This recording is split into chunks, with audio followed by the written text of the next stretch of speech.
చిత్తూరు జిల్లా కార్వేటి నగరం స్కంద పుష్కర్ణి వద్ద కొందరు హిందూ మతానికి వ్యతిరేకంగా అన్యమత ప్రచారం చేశారు.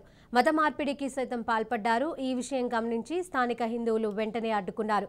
బీజేపీ రాష్ట్ర అధికార ప్రతినిధి భానుప్రకాష్ రెడ్డి స్కంద పుష్కర్ణి వద్దకు చేరుకొని అన్యమత ప్రచారం దారుణమని అన్నారు. హిందువుల మనోభావాలను అగౌరవపరిచారని మండిపడ్డారు. టీటీడీ దేవాలయ పరిధిలో అన్యమత ప్రచారం చేస్తే జీవో నంబర్ 746, 747 ప్రకారం 3 సంవత్సరాల జైలు శిక్ష పడుతుందని అన్నారు. టీటీడీకి సంబంధించిన ఆలయాల వద్ద ఇలాంటి అన్యమత ప్రచారం చేస్తుంటే టీటీడీ సిబ్బంది ఏం చేస్తున్నారని నిలదీశారు. ఈ విషయంపై తగిన చర్యలు తీసుకోవాలని అన్నారు.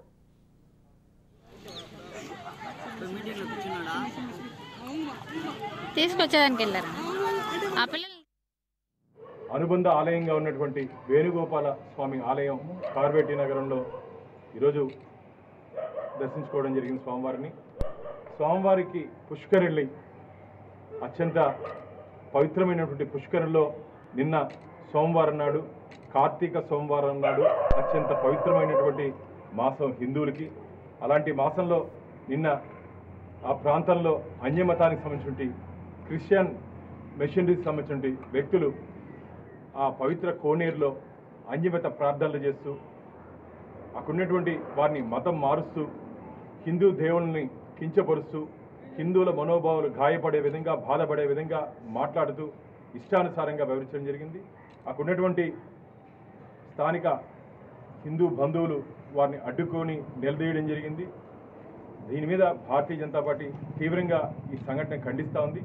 జీవో నెంబర్ 746, 747 ఏం చెప్తోందంటే హిందూ దేవాలయాల పరిధిలో అన్యమత ప్రచారం కానీ, అన్యమత సాహిత్యం కానీ ఏదైనా నిర్వహిస్తే 3 సంవత్సరాల శిక్షతో పాటు 5,000 రూపాయల జరిమానా విధించే విధంగా చట్టాలున్నాయి. జీవో నెంబర్ 746, 747 ఆ చట్టాలని అమలుపరిచి నిన్న ఈ సంఘటనలో బాధ్యులందరి మీద చట్టపరమైన చర్యలు తీసుకోవాలని చెప్పి భారతీయ జనతా పార్టీ డిమాండ్ చేస్తోంది. నేను ఈ విషయాన్ని తిరుమల తిరుపతి దేవస్థానాల జాయింట్ ఎగ్జిక్యూటివ్ ఆఫీసర్ వీరబ్రహ్మం గారికి, అలాగే సెక్యూరిటీ ఆఫీసర్ కిషోర్ గారి దృష్టికి కూడా తీసుకుని వెళ్ళడం జరిగింది. దీని మీద పరిశీలించి ఖచ్చితంగా కఠినమైన చర్యలు తీసుకుంటామని చెప్పి వారి హామీ ఇవ్వడం జరిగింది. మాకు హామీలు కాదు, భవిష్యత్తులో ఇలాంటి చర్యలు జరగకుండా ఏం జాగ్రత్తలు తీసుకుంటారో హిందూ బంధువులకు తెలియజేయాలి.